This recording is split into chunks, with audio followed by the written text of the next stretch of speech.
Hello and welcome to another property market update for Sydney, Melbourne and Brisbane for December 2024. And as usual, we're joined by Lauren Staley from Infolio Property Advisors and Your Empire in Melbourne, and Zoran from Hot Property Buyers Agency and Your Empire in Brisbane. Now, what we might jump to is straight away to the core logic figures for November, and just reading them out, just in case you're on a small phone. Sydney went down 0.2 for the month, so about $2,000, 0.5 for the quarter, and annually is up 3.3%. Melbourne down 0.4% for the month, down 1% for the quarter, and annually down 2.3%. And Brisbane up 0.6 for the month, up 1.8 for the quarter, and a massive 12.1 annually. And we may as well also mention the big one in there, Perth, only 1.1% for the month, 3% quarterly, but annually 21%. So some pretty big things happening in the property market, and the dips certainly very small. And as we always say with these things is, look, if something's down $2,000 on $1 million property, it's not a lot to really worry about. And if you think that there's some markets that are mass-produced, house and land packages, lots of units, they could well be down 5 or 10%, while the blue chips up 5%. So you've got to take that as a bit of a blend. But Lauren, how do you see things down in sunny Melbourne? Look, it's been a really interesting 12, 18 months. The last month for us, really no significant difference. If you're looking at anything up to about $1 million, there's quite a lot of competition. There's young people entering the market that were perhaps renting properties that are now going in and buying. So that's held quite strong. If you're in the home buying market, which I tend to do a lot of, it's really tough. There's just not enough stock. So when there are good properties available, we are seeing them being competed for, and we are seeing some good results. But then we've also got this disparity between where vendors are sitting and where buyers are wanting to enter the market. So negotiations are tough, long, arduous, and not always ending with a fruitful result. And how about yourself up in Brisbane, Zoran? Mate, over the last month specifically, we've seen the market start to shift into Christmas mode compared to our last meeting. But what we're seeing is there are less listings hitting the market, especially in the last 2 weeks. Those that are hitting the market, though, are motivated. So we're seeing people who are keen to get rid of their property for whatever reason.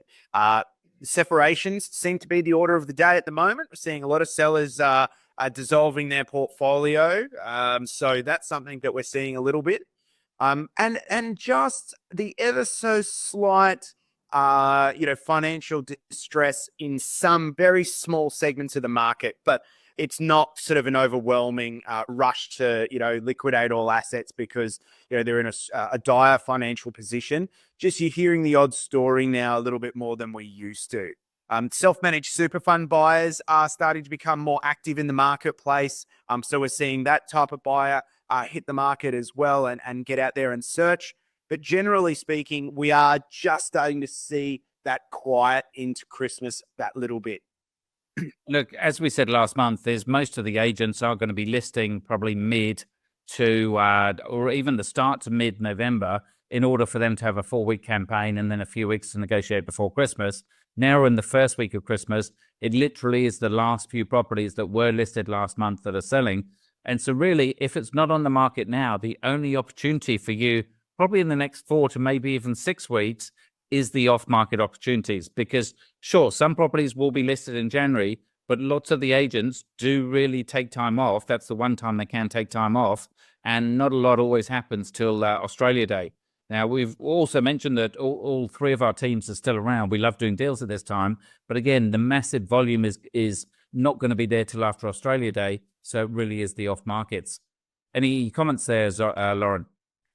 No, I would definitely agree with you. It's really interesting. And there's a level of motivation by the properties that are still on market at the moment. Interestingly, we had an example only this week where we'd been watching a property that we were looking at for an overseas buyer. It had sat on the market, it had passed in at auction, the price had been reduced and then reduced again. An offer came in on the property and we decided to contest that position.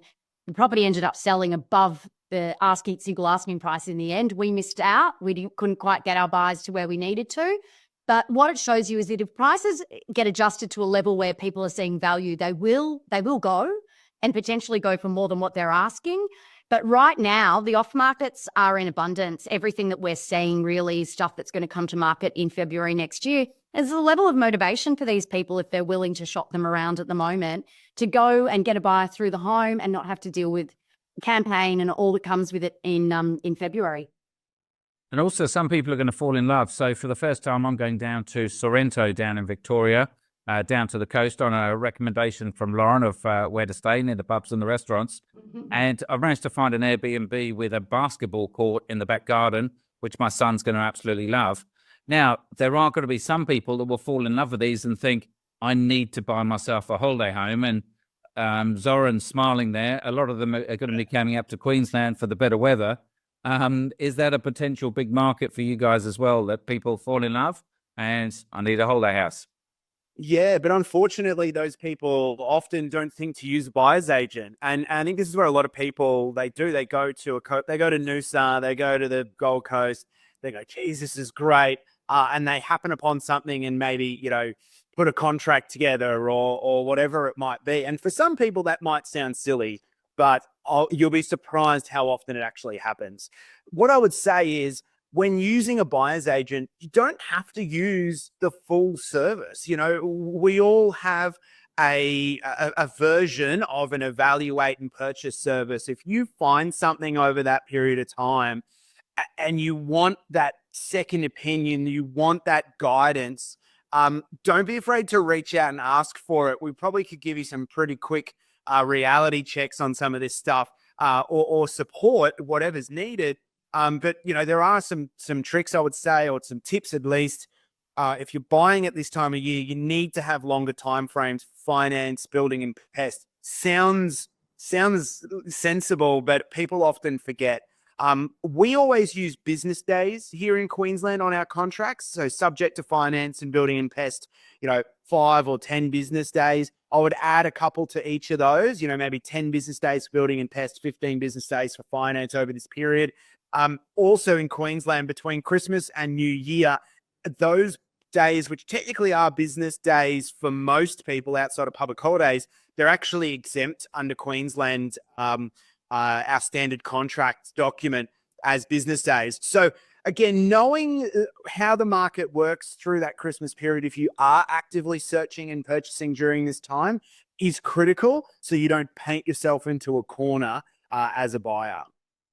Look, it is very true. And getting an impartial person to come and have a look at a property. We recently had a client come to us with a $10 or $15 million budget. And for a lot of people around Australia, you think you can buy a whole suburb for 10 or 15 million. Unfortunately, in Sydney, it doesn't get you a lot. In Kirribilli, it got you gun barrel views down the harbour. But unfortunately, the only negative thing was there was units either side. And so because you're in Kirribilli looking at the Opera House and the city, you're south-facing. And when you haven't got light coming in from both sides, it's a pretty dark unit. So what we did as a buyer's agent, we could negotiate and they would only pay half the fee because they've already found the property. But what we found is we analysed 50 other properties around 10 or 15 million in similar kind of suburbs and found the difference of just the light. If you could suddenly get light coming in from 2 or 3 sides into your lounge versus one, it made the enormous difference. And certainly for someone that's going to retire there, this is potentially their last house. Is it more important to get a discount or a deal on the property, or is it about getting the right property? And in the end, they didn't even end up bidding because it just wasn't the right property. So it's not all about the money. A lot of it's the lifestyle. You worked really, really hard. It's all about living in the right place rather than living in a cheap place. Now, Lauren, I know you love politics. So I know you love talking about Trump. What is the latest, do you reckon? Well, look, I just think a lot. I mean, everyone wants to know what's going to happen with the property market over the next 12 months. It's no surprise that Victoria's had a pretty terrible run over the last 12 months, and certainly with the additional taxes. I guess my views are that from the information that I've got and the economists that I've heard from, that we're unlikely to get any rate reductions until at least middle to end of next year. There's still a chance we might get a rate rise. And I think with an election next year, as well as Trump coming into power, I think a lot of people are going to hold firm, not just in Victoria. People are just going to sit and watch what happens with the market, which, look, is interesting because, you could argue that that's one of the best times to be entering the market because there's still going to be people who need to sell. So, I mean, I look at it in an opportunistic way, and we're certainly seeing more investors come back in because they can see that there's some opportunity in Victoria. But I think it's going to be a tough year, 2025. I think it's going to be an interesting year, and we're going to be having lots of conversations with people about what do you think? What should we do? Should we wait? Which is always the conversation that we have. And the view, I mean, we all would be in complete alliance in saying that, you know, it's about the time in the market, not when you time it. So if you're ready to buy, you should still buy. It's about getting the right advice and entering in at the right price. You know, anyone can buy a property, but the money's made in the buying. Exactly, 100%. And quite often what we find at the end of the year, we never know how the market's going to open. It's always quite often the first few weeks of January, as we see, is what is people's motivations, what's the market sentiment in terms of what's happening. Personally, I believe a lot of people will be thankful 2024 is out of the way. The Trump election's all sorted now. And so 2025, whether we're going to get rate reductions in January, June, or December doesn't really matter. I think most people believe they'll be coming. They think serviceability will be up. There's a bit of blue sky. So I wouldn't be surprised if the market does move reasonably well next year. And again, as we always say, you've got to be in it to win it, and we're in there for the long game. So Lauren Staley from Infolio Property Advisors and Your Empire in Melbourne, Zoran Solano from Top Property Buyers Agency and Your Empire in Brisbane, myself, Chris Gray, Your Empire in Sydney. Thanks for joining us this year. We'll be back in February. But if you want knowledge on the market, all of us are around over December and January. So feel free to give us a call. We probably won't pick up on Christmas Day or New Year's Eve, but the rest of the time, we'll get back to you. Thanks for joining us.